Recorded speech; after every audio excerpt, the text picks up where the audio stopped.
Mask नहीं लगाया। हाँ, ये लीजिए। मास्क रखा हुआ होना एक अलग बात है, लेकिन उपयोग करना उसका ज़्यादा महत्वपूर्ण है। सही बात। रखना तो सबके पास नहीं है। मास्क ले लो जी। तुम भी लगाओ इसे अभी तुरंत, ऐसे खुला मत घूमो।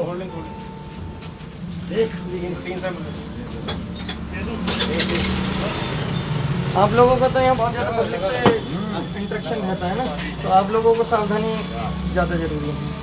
लगा ले तुरंत से। अच्छा हेमंत जी, ये वायरस के बारे में क्या कहना चाहेंगे आप? ये जो कोरोना वायरस फैला है ये, जी जी, तो इसके बारे में क्या बोलना चाहेंगे? कोरोना वैश्विक महामारी जो इस समय पूरी दुनिया के लिए एक भीषण महासंकट बन गया है, उसमें चूंकि अभी तक उसका कोई वैक्सीन, कोई परमानेंट इलाज, कोई दवाई नहीं बन पाई है, तो इसके लिए तो केवल बचाव ही एक तरीका है कि हम उसका शिकार होने से खुद को, अपने परिवार को कैसे बचा सकते हैं। उसके लिए सावधानी रखना ही सबसे बेहतर उपाय रहेगा, क्योंकि जिस तरह से हमारे देश के प्रधानमंत्री श्री नरेंद्र मोदी जी ने इसकी गंभीरता को समझते हुए इतने दिन पहले से ही लॉकडाउन करके देश की जनता को सुरक्षा के प्रति जागरूक और सावधान करने का प्रयास किया, उनके सभी निर्देशों का, उनके सभी अनुरोधों का हमें अक्षरशः पालन करना चाहिए। अनावश्यक सड़क पर, रोड पर, बाज़ार में बिल्कुल नहीं घुसना चाहिए। भीड़ के स्थानों पर जाने से पूरी तरह दूर रहना चाहिए। केवल जो बहुत अति आवश्यक कार्य हो उसके लिए ही निकलना चाहिए, और उसमें भी पूरी सावधानी रखते हुए मास्क लगाकर, सैनिटाइज़र का बार बार उपयोग करके, साबुन से हाथों को धो करके, और इस तरह से ही हम केवल अपने और अपने परिवार को बचा सकते हैं। हम लोग भी ये प्रयास कर रहे हैं कि अधिक से अधिक लोगों को मास्क पहुंचा सकें। हमने करीब 1100 के करीब मास्क भी पहुंचा दिए हैं, मास्क बांट रहे हैं हम लोग। जिन लोगों के पास में बाज़ार से ख़रीदने के लिए पैसा नहीं है, तो हम उनको निःशुल्क मास्क भी प्रदान कर रहे हैं, सैनिटाइज़र भी प्रदान कर रहे हैं, और अपने साथ भी हर समय सैनिटाइज़र रखते हैं। जब भी कहीं हम किसी को सामान, सामग्री, कोई भी सहायता करते हैं, तो उस समय उसको सैनिटाइज़ भी करते हैं। अच्छा, वैसे कभी सोचा नहीं था कि लाइफ में ऐसी कंडीशन भी आएगी कि घर में कैद होकर रहना पड़ेगा?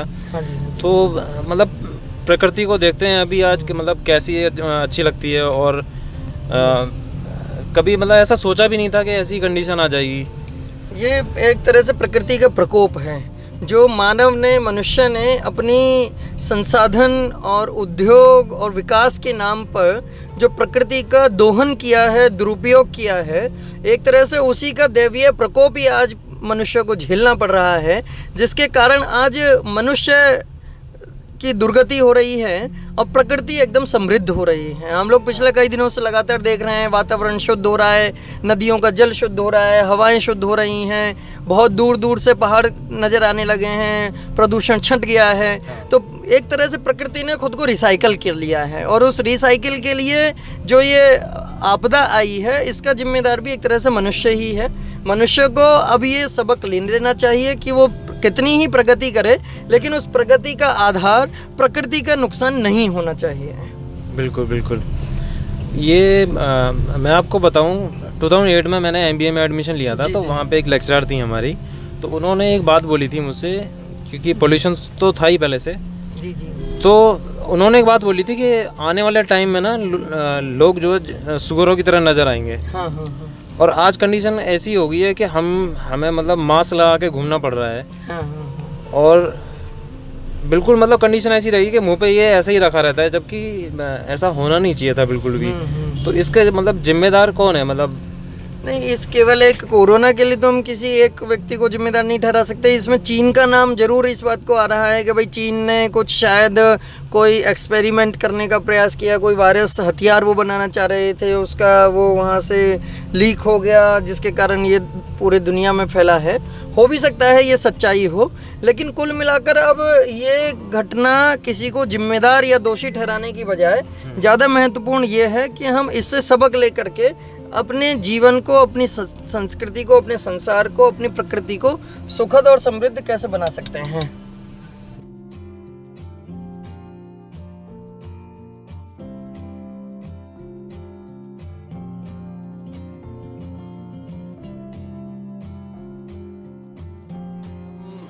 वापस से गोडाउन में आ गए हैं, सब्जी और आलू लेके। बाकी सारा सामान, सरसों का तेल भी लाए हैं, चावल भी लाए हैं। हाँ, तो यहाँ पे अभी आटा वाटा सब पैक हो चुका है और जो भी पैकेट्स देने के लिए हैं वो सारा रेडी हो गया। बाकी हेमंत जी से जानते हैं कि क्या क्या है। हाँ जी हेमंत जी।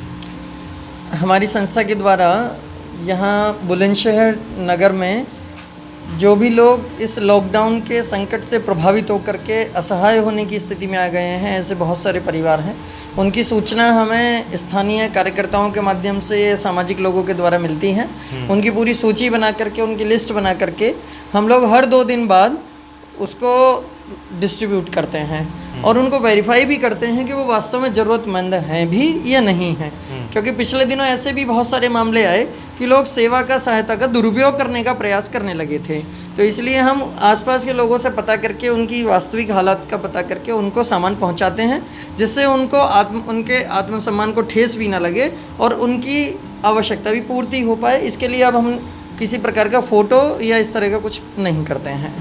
अच्छा, तो सामान में क्या क्या रहता है, मतलब सामान किस तरीके से में और कितना रहता है? हाँ, सामान में हम लोग एक पूरी खाद्य सामग्री किट बना करके तैयार करते हैं जो उनको पहुंचाते हैं। उस खाद्य सामग्री किट में आटा, चावल, दाल, नमक, सरसों का तेल, आलू, लौकी, इस तरह के लगभग 8-10 चीज़ें होती हैं जो लगभग 15 दिन के लिए एक छोटे परिवार के लिए पर्याप्त होता है। आप देख सकते हैं कि यहाँ पे आटा वगैरह और ये लौकी और ये सब्जी वगैरह रखी भी हुई है, सब पैक करके। इधर दिखा दो जरा, आटा रखा हुआ है। ये अभी अभी ताज़ी सब्ज़ी लेके आ रहे हैं। अभी हम हेमंत जी से बात कर रहे थे गाड़ी में, तो तभी ये लेके आए। बाकी क्या है, इधर नमक है और चावल है और सरसों का तेल भी है। बाकी और ये आटा पॉलीथीन में, हेमंत जी इनका क्या वेट होगा? ये जो आटा 5 किलो के आटा के 5-5 किलो के पैकेट बनाए हैं। 5 किलो आटा है, 2 किलो चावल है, 1 किलो नमक है, आधा लीटर सरसों का तेल है, 1 किलो दाल है, लौकी है, 2.5-3 तो किलो का आलू का पैक है। अच्छा। इस तरह से ये सब पैक बनाते हैं हम। तो ये पूरा मतलब फैमिली को जाता है। एक आटे का पैकेट हो गया, चावल का हो ये गया, पूरा एक किट बनाते हैं, वो किट बना करके जाता है। तो वो ज़रूरतमंदों को दे दिया जाता है। जी जी जी जी जी। ठीक है।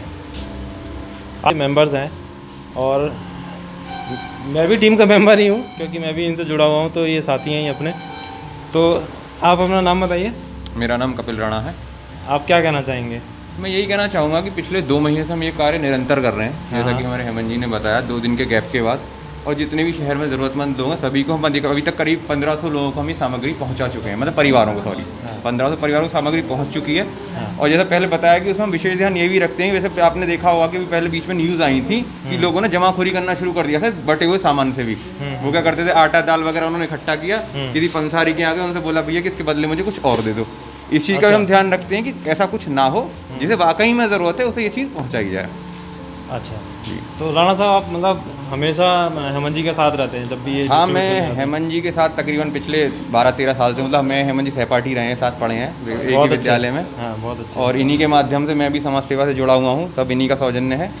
बाकी ये है कि सेवा का मौका मिलता रहता है इन्हीं के माध्यम से। बाकी और भी हमारे कई सारे काम है, ब्लड डोनेशन का काम है, गौरक्षा का, हेमंत जी से बात हुई थी। वो काफ़ी सारी चीज़ें हम करते रहते हैं। अच्छा, चलिए, बहुत बढ़िया, thank you so much. Video अगर पसंद आई हो तो चैनल को सब्सक्राइब कर लीजिएगा, बेल आइकन प्रेस कर दीजिए और वीडियो को लाइक कर देना। जय हिंद, जय भारत।